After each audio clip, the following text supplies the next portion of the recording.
जय चिवतानी। शुक्र वक्री हो रहे हैं, शुक्र अस्त हो रहे हैं और शुक्र अपने दुश्मन के घर चंद्र के घर जा रहे हैं। अब ऐसा पिक्चर अगर किसी को मैं दूं तो वो तुरंत से कहेंगे कि सब नेगेटिव है और शुक्र के विषय में सब कुछ नेगेटिव हो रहा है। शुक्र लगन वाले, वृषभ लगन वाले, तुला लगन वाले डर जाएंगे, लेकिन इसमें ऐसा कोई डरने की बात नहीं, क्योंकि एक बहुत बड़ा पॉजिटिव एस्पेक्ट इसके साथ जुड़ा हुआ है। वो ये कि शुक्र चंद्रमा के घर में जा रहे हैं और चंद्रमा जो है अपने आप में जल तत्व की राशि है, शुक्र भी है और साथ में मिल के यहाँ पर वो एक प्रकार का धन का योग, समृद्धि का योग, महालक्ष्मी योग बनाते हैं। चंद्र खुद धन के स्वामी माने गए हैं, शुक्र सुख के स्वामी माने गए हैं, शुक्र समृद्धि के स्वामी माने गए हैं और चंद्र जो है मन के कारक माने गए हैं, खुशियों के कारक माने गए हैं। और शुक्र भी आपके आनंद की स्थिति और एंजॉयमेंट की स्थिति, हालांकि कितने भी वक्री और कितने भी अस्त हो जाएं, इसके बावजूद भी शुक्र जो अपना असर दिखाते हैं चंद्रमा के घर में वो अद्वितीय होता है, क्योंकि दोनों ही मिलके एक ही तरह की प्रवृत्ति लेके बैठे होते हैं।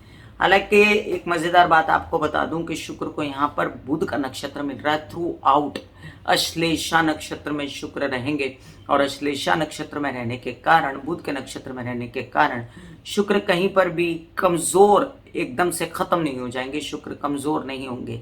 वैसे भी वो दैत्याचार्य हैं और अगर मैं बात करूं कि वो बली है कि नहीं है, तो हर अवस्था में शुक्र शुक्र है और शुक्र बली ही होता है। अगर शनि वक्री हो जाए, शनि अस्त हो जाए तो क्या वो कमजोर पड़ जाते हैं, एकदम से खत्म हो जाते हैं? ऐसा कुछ नहीं होता। इसीलिए शुक्र को एकदम से कमजोर मान लेना कि शुक्र का कोई अस्तित्व नहीं है आसमान में, ऐसा बिल्कुल भी नहीं है। शुक्र हो रहे हैं वक्री अस्त, कर्क राशि में प्रवेश कर रहे हैं। मैं कामिनी खन्ना इस बात की चर्चा लेकर आपके समक्ष उपस्थित हूँ YouTube/ब्यूटी विद एस्ट्रोलॉजी से। आपसे निवेदन के सब्सक्राइब कर दीजिए और जब पॉपअप होकर ऊपर बेल बटन आएगा तो उसे क्लिक कर दीजिएगा, तो मेरी सब वीडियोस आपके पास सबसे पहले पहुंच जाएंगी। और आप मुझे अपने कमेंट्स में बताइएगा ज़रूर कि मेरी वीडियोस आपको कैसे लगते हैं। आपको अगर कुछ नागवार भी गुजरे तो मैं रेडी हूँ आपकी बात सुनने के लिए, और आप मुझे बताएं कि मैं क्या सुधारणाएं कर सकती हूँ।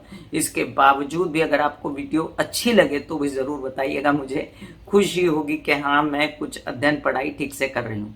चलिए अब हम बात करते हैं कि शुक्र जो है इनकी बहुत सारी कलाओं के विषय में मैंने पहले भी आपको 2 वीडियो दिए हैं, इसलिए मैं बहुत ज़्यादा शुक्र के विषय में यहाँ चर्चा नहीं करूँगी। वो 2 वीडियो के डिस्क्रिप्शन में लिंक डाल देती हूँ, उन्हें प्लीज़ देखिए। उसमें एक में शुक्रस्त की संपूर्ण चर्चा है, दूसरे में शुक्र वक्री की संपूर्ण चर्चा है और आज मैं आपको शुक्र के कर्क राशि में जाने की संपूर्ण चर्चा दे रही हूँ।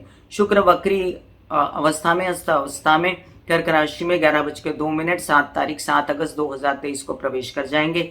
वहां सूर्य रहेंगे उनके साथ। अब सूर्य जो है वो अस्त कर दिए हैं ऑलरेडी, लेकिन 10 दिन का ये साथ है और इससे ज्यादा का ये साथ नहीं, क्योंकि 17 तारीख को सूर्य सिंह राशि में प्रवेश कर जाएंगे, जहां से शुक्र ट्रांसफर होके कर्क राशि में आए थे। तो बस शुक्र को क्रॉस करके जितने दिन सूर्य और शुक्र का ये संगम रहेगा आपको खबरदारी बरतनी पड़ेगी, क्योंकि शुक्र जो है वो चंद्र के घर में तो ठीक है और वहां पर आपके कौन से ग्रह बैठे हैं, आपकी पर्सनल कुंडली में किसकी दृष्टि है, ये भी देखना जरूरी होता है। और ये भी देखना जरूरी है कि शुक्र के साथ सूर्य बन गए तो शुक्र के साथ सूर्य जो है वो मामला ठीक नहीं होता। इसलिए ये 10 दिन आपको संभालना है। 17 अगस्त तक जब मघा नक्षत्र में रहते हुए सूर्य सिंह राशि में प्रवेश कर जाएंगे, ये दोनों के लिए ही थोड़ा सा संभालने की चीज रहेगी, सिंह राशि वालों के लिए, और साथ साथ वृषभ और तुला और बाकी सब राशि के जिन जिन भावों में शुक्र विराजमान है मतलब राशि के रूप में, तो वो भी देखना पड़ेगा। यहाँ पर ये भी समझ लीजिए कि 26 अगस्त को शुक्र उदित भी होने वाले हैं। अब ये 2 महीने के लिए लगभग शुक्र जो है कर्क के घर में चले जाएंगे और ये 26 तारीख को उदित हो जाएंगे, 4 सितंबर को मार्गी हो जाएंगे और फिर ये मार्गी होकर 2 अक्टूबर को सिंह राशि में वापस आ जाएंगे। तो लगभग 2 महीने की बात है, 2 महीने में ये कर्क राशि में प्रवेश करेंगे, लेकिन टोटली एकदम बलहीन न होते हुए जब 26 तारीख को उदित हो जाएंगे, जब 17 तारीख को सूर्य इनका साथ छोड़ देगा, जब 2 अक्टूबर को जब 4 सितंबर को ये मार्गी हो जाएंगे तो इनका बल पूर्ववत हो जाएगा। अब ये भी देखना जरूरी है कि शुक्र जो है इनकी दृष्टि सीधा मकर राशि पे पड़ रही है, और मकर राशि शनि की राशि होती है। शुक्र की सप्तम दृष्टि बहुत बलवान होती है, और मकर राशि जो है जिन जिन भावों में आपकी पड़ी होगी वहां पर एकदम से बूम कर जाएगा पीरियड। मैंने आपको जितने पीछे जो शुक्र के आपको वीडियोस दिए दोनों, उसमें मैंने आपको ये बताया कि कौन से भाव से कौन से नंबर पे, मतलब कि वृषभ राशि और तुला राशि से कहां पहुंच गए शुक्र। आज मैं आपको चर्चा करूंगी मेष से लेके मीन राशि पर के कर्क राशि में क्या फल दे रहे हैं शुक्र। अगर आपको और सारे एस्पेक्ट जानने हैं शुक्र के तो वो 2 वीडियो बिल्कुल देखिए, उसमें उपाय भी बताए हुए हैं मैंने। और शुक्र का उपाय होता है बहुत बड़ा, महालक्ष्मी की पूजा करना, क्योंकि शुक्र दैत्याचार्य को महालक्ष्मी स्वरूप माना गया है। तो निरंतर महालक्ष्मी की आराधना करते रहें, श्री सूक्त के पाठ करते रहें, या महालक्ष्मी अष्टकम करते रहें, या आप ओम महालक्ष्मी नमः के जाप करते रहें, या माता रानी के धुन दुर्गाय नमः, ओम ऐं ह्रीं क्लीं चामुंडा विचे, इसका सबका डिस्क्रिप्शन में लिंक मेरी म्यूजिक कंपनी कामिनी खन्ना म्यूजिक से मैंने उठा के डाला हुआ है, वो आप लगा सकते हैं, सुन सकते हैं, कंठस्थ कर सकते हैं, जिससे शुक्र का उपाय हो जाएगा। बहुत सारे उपाय मैंने पीछे डिस्कस किए हैं, शुक्र अस्त के उपाय सभी वीडियोस में डिस्क्रिप्शन में लिंक डाल देती हूँ, मंत्रों के भी वीडियोस में डाल देती हूँ डिस्क्रिप्शन में, जरूर देखिएगा। चलिए हम चर्चा करते हैं मेष से लेकर मीन राशि पर क्या असर होगा शुक्र के कर्क राशि में पहुंचने का। अब मेष राशि के लिए चतुर्थ भाव में चले गए। अब चतुर्थ भाव में शुक्र को भाव के अनुसार किन्हीं विद्वानों ने यहाँ पर कहा गया है कि दिग्बली हो जाते हैं। अब दिग्बली चतुर्थ भाव में मेरे हिसाब से थोड़ा सा ये मुझे असमंजस है, क्योंकि शत्रु के घर में दिग्बली कैसे हो सकते हैं, और चतुर्थ भाव ही चंद्रमा का होता है। लेकिन फिर भी कहा है तो जिस हिसाब से कहा है उस हिसाब से न लेते हुए भी अगर हम बात करें तो यहाँ पर माता के सुख मिलना, माता से घर का सुख मिलना, पैसों की वर्षा होना, या पैसों का सुख मिलना, और अपने घर में आराम परस्ती करना, या वाहन खरीदना, ये सब बात हो सकती है। मेष राशि वालों, आपके साथ में धन आने की सूचनाएं हो सकती हैं, या आपको विवाहित जीवन से भी सुख मिल सकता है। वृषभ राशि के लिए अब कर्क राशि में प्रवेश करने वाले शुक्र आपके स्थान बली होंगे, मतलब कि आप यात्राओं में जा रहे हैं तो मीडिया आर्ट से रिलेटेड, खूबसूरती से रिलेटेड कोई काम बनाने तो आपके काम बनते नजर आते हैं मुझे। यहाँ पर लोन्स वगैरह लेने की चेष्टाएं अभी ना करें, और तबीयत को थोड़ा सा संभालें, जो कि ज़रूरी है। बाद में आप मुझसे डिस्कस करिएगा कि शुक्र वक्री आपके लिए कैसा रहा। बहुत सारे लिंक्स डाले हुए डिस्क्रिप्शन में जो आपको करने चाहिए। मिथुन राशि के लिए शुक्र जो है पंचम भाव के, द्वादश भाव के स्वामी द्वितीय भाव में जाते हैं। तो अपने से द्वितीय गए शुक्र तो बहुत अच्छा है, अपने से तृतीय गए हैं, और लग्न से द्वितीय गए हैं तो अच्छा है। पैसा लाएंगे, धन लाएंगे, द्वितीय भाव ही शुक्र का भाव होता है, और साथ में संचित धन बढ़ाएंगे, परिवार से सपोर्ट कराएंगे। और यहाँ पर जब बोलने चालने का काम होगा आपका, कोई काउंसलिंग कंसल्टेशन से पैसा आने वाला होगा तो उससे पैसा जरूर आएगा। परिवार में फिर भी खुशियां मनाना, पार्टीज करना, एंजॉयमेंट करना, ये सब भी कार्ड्स पर दिखता है मुझे। कर्क राशि, लग्न में शुक्र आएंगे, थोड़ी बेचैनी तो है आपको कि आपके विपरीत ग्रह हैं, लेकिन आपके विपरीत ग्रह होते हुए भी आपको धन देने आए हैं, माता से सुख मिलता है। हालांकि माँ की तबीयत को संभालना, घर की सुखों की रक्षा करना आपका परम धर्म है। आप जो हैं अगर किसी लस्ट में पड़ते हैं या ऐसे कामकाज में पड़ते हैं जिसमें आपका मन नहीं लगता तो कृपया वो ना करें, और ऐसा कामकाज करें जिसमें आर्ट है, जिसमें मीडिया है, या एंजॉयमेंट है, आपको खुशी मिलती है, वो काम करें। थोड़ी पर्सनैलिटी डाउन हो सकती है, इसके लिए आपको निरंतर शिव जी की आराधना करनी चाहिए। सिंह राशि, आपके लिए देखिए द्वादश भाव में बैठकर शुक्र बली हो जाएंगे, और आपके प्रेम संबंध प्रगाढ़ हो सकते हैं, आपके खर्चे अनाप शनाप हो सकते हैं, आपके विदेशी रिलेटेड काम हो सकते हैं, मीडिया से रिलेटेड, और अन्य कामों में आपको स्ट्रगल करना पड़ सकता है। आपके लिए यही उचित है कि आप महालक्ष्मी की आराधना करें। कन्या राशि, लाभ भाव एक ऐसा भाव है जहां पर शुक्र जो है अपने काल पुरुष की कुंडली के हिसाब से बली हो जाते हैं, और उनकी दृष्टि है पंचम भाव में भी, तो मानसिक चेतनाएं जागृत रहेंगी, आप खुश रहेंगे, आपकी मानसिक स्थिति अच्छी रहेगी। अस्त और वक्री शुक्र यहाँ पर आपको बहुत ज़्यादा धन ला कर नहीं दे सकते, लेकिन फिर भी द्वितीय भाव के स्वामी हैं, धन भाव के स्वामी लाभ में आकर बैठे तो आपको लाभ तो जरूर देंगे। तो इस बात से आप बिल्कुल भी आश्वस्त रहिएगा। ये भी जान लीजिए आपके ये भाग्यवर्धक संदेशे भी लाएंगे आपके लिए, जो आगे चलकर आपको पैसा दे। कैसे इस विवाद में बेकार में मत उलझिएगा। पैतृक संपत्ति से रिलेटेड विवाद अभी सर मत उठाइए। दिल का हाल सुनो मेरी मैया, दिल का हाल सुनो मेरी मैया, शक्ति आए भैया,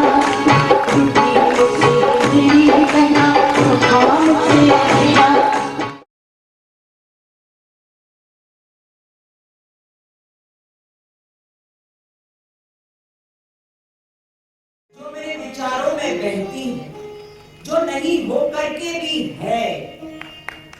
माँ देखिए,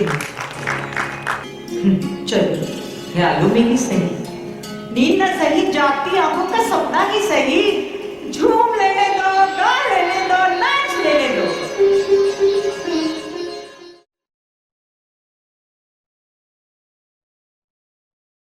तुला राशि, कुछ ऐसे काम हैं जो आपको करने थे और मीडिया आर्ट, खूबसूरती से रिलेटेड या अपने आनंद के लिए या यात्रा करनी थी कामों के लिए या कुछ इन्वेस्टमेंट करनी थी बिजनेस में, तो आपको कर सकते हैं, ऐसी कोई बात नहीं है। लेकिन थोड़ा मन बुझा हुआ है, आपके लग्नेश है आफ्टर ऑल, और शुक्र वक्री ग्रस्त जब होते हैं तो आपको निरंतर सभी माताओं की आराधना करनी चाहिए, जो मैंने डिस्क्रिप्शन में लिंक डाला हुआ है। आप अपने पिता से सहयोग ना पाने पर बेचैन ना हो, उनका सहयोग आप कर दें।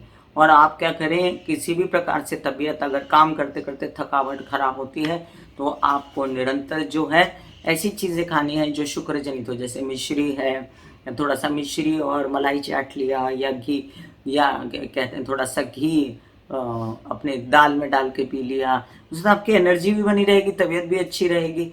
और चावल खा लिए, ये सब शुक्र से रिलेटेड खाने पीने हैं। और शुक्र जो है वो मीठी चीज़ों पर अधिपत्य रखता है। वृश्चिक राशि, आपके शुक्र जो है वो भाग्य भाव में जाएंगे, अच्छी स्थिति है विवाहित जोड़े से, और साथ में आपके प्रेम संबंध, मतलब ये या तो विवाहित हैं या तो प्रेम संबंध है, दोनों में। और अगर कुछ भी नहीं है तो अपने कामकाज में आगे बढ़ेंगे, आपकी यात्राएं बड़ी शुभ होंगी, मीडिया आर्ट से रिलेटेड काम होंगे, और साथ साथ आपके छोटे भाई बहनों से बड़ा सहारा मिलेगा, और साथ साथ आपके उत्साह पराक्रम फिर भी बढ़े रहेंगे। हालांकि शुक्र अस्त वक्री है, आपके विवाहित जीवन के साथी की तबीयत संभालनी पड़ेगी। धनु राशि, ऐसे कई काम जो आप चाहते हैं कि आपके लोन्स ले लो, बिल्कुल मत लेना, क्योंकि जाके अष्टम भाव में बैठ गए तो जितना लिया खड्डे में गया, जितना लिया व्यवसाय में लग गया, दोबारा आया नहीं, ऐसा मत करना। और अभी फिलहाल आपको शुक्र जनित पीड़ाएं, यानी आपको कुछ प्रजनन अंगों से रिलेटेड प्रॉब्लम्स वगैरह हैं, क्योंकि शुक्र आपके बहुत विपरीत ग्रह हैं। तो जब कर्क राशि में अष्टम भाव में जाते हैं तो विशेष रूप से डायबिटीज से बचना, मोटापे से बचना, प्रजनन अंग की पीड़ाओं से बचना स्त्रियों में भी और पुरुषों में भी बहुत ज़रूरी होता है। ससुराल पक्ष से बेचैनी ना करें, और साथ साथ में अपने कामकाज जो है व्यवसाय बड़ा सोच समझ के करें। मकर राशि, आपके लग्न पर दृष्टि है शुक्र की, आप वैसे ही रोमांटिसिज्म, खुशियाँ, ये सब कलेक्ट करोगे अपने जीवन में। और आपके विवाहित स्थल पर, मतलब सप्तम स्थान में शुक्र आके बली हो जाते हैं काल पुरुष की कुंडली के हिसाब से, तो आनंद देंगे उनसे भी आपको, आपके कार्यों में भी वो आपकी मदद कर सकते हैं। मानसिक क्लेश जो बहुत था पहले, आपको वो अब कम होगा, क्योंकि पहले अष्टम भाव में शुक्र थे, अब वो सप्तम में आए तो पहले से बेहतर स्थिति आपको लाकर दे देते हैं। व्यवसायिक पार्टनर से भी अब थोड़ा बहुत सपोर्ट है आपको, एंजॉय कीजिए अपनी स्थिति। कुंभ राशि, आपके लिए देखिए कि जाकर बैठ गए षष्ठ भाव में, जहाँ पर नीच के हो जाते हैं शुक्र काल पुरुष की कुंडली के हिसाब से, आपको थोड़ा सा सजग रहना है। अपनी माँ की तबीयत, अपना काम और लोन्स वगैरह लेने में दिक्कतें आ रही हैं आपको, तो अभी रुक जाओ। अगर ज़रूरत है बहुत ज़्यादा तो ही पीछे पड़ो, नहीं है तो थोड़ा सा रेस्ट करो। लेकिन यहाँ पर आपको फ़ायदा भी देंगे कि आपके क्या कहते हैं कि माता पक्ष और आपके बड़े भाई बहनों के सपोर्ट से आपका कुछ काम हो जाए तो उन्हीं से सपोर्ट मांगिएगा, और मामा पक्ष से उलझिएगा नहीं। आप अपने किसी को लोन दीजिएगा नहीं, लीजिएगा नहीं, और रोग ऋण शत्रु तीनों चीज़ जो होती हैं उनसे सावधान रहिएगा, विरोधियों से भी सावधान रहिएगा। मीन राशि, एकदम अपोजिट ग्रह हैं आपके शुक्र और पंचम भाव में आते हैं तो दिमाग थोड़ा कंफ्यूज आ जाता है। आप चाहते हो कि ऐसा करूं वैसा करूं, और आपकी तबीयत को भी आपको ध्यान रखना पड़ता है। इन दिनों आप पीछे बीमार हो गए थे जब बहुत सारी विपरीत परिस्थितियां केतु ने निर्माण की थी, और अब शुक्र जो है आपके अष्टम भाव के स्वामी जब और आपके यात्रा के स्वामी जब आकर बैठ जाते हैं कर्क में, तो आपको एक ही काम करना है कि आप महालक्ष्मी की निरंतर आराधना करें और बच्चों से मनमुटाव ना करें। हालांकि उनकी सहायता से पैसे आ सकते हैं आपको, और धन आने के पूर्ण योग हैं। कामकाज में आपके केसेस विवाद से निकलने के, आपके प्रॉपर्टी या मतलब पैतृक संपत्ति से रिलेटेड प्रॉपर्टी, इनसे भी निकलने के योग आपके पूरे बनते हैं। तो मैं कामिनी खन्ना यहाँ पर आपको ये तीसरा वीडियो दे रही हूँ शुक्र से रिलेटेड। मैंने पहले 2 वीडियो में बहुत सारे उपाय बताए हैं शुक्र के, जिनका डिस्क्रिप्शन में लिंक है, आप प्लीज़ कृपया उन्हें देखें। और फिर मिलूंगी इसी तरह कोई अन्य वीडियो लेकर, तब तक के लिए आज्ञा दीजिए। धन्यवाद और नमस्कार।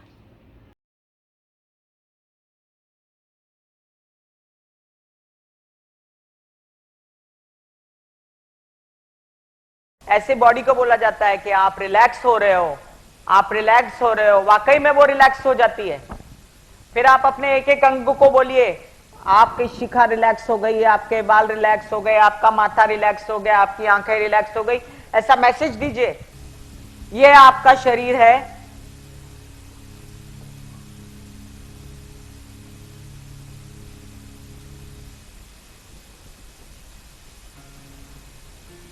और आपकी बॉडी में मेडिटेशन जो है करने से पहले आपकी ये अवस्था होती है जैसे आप सब अभी बैठे हो। यहां पर आपके कुंडलिनी शक्ति का निवास होता है, जिसे गुदा द्वार कहते हैं।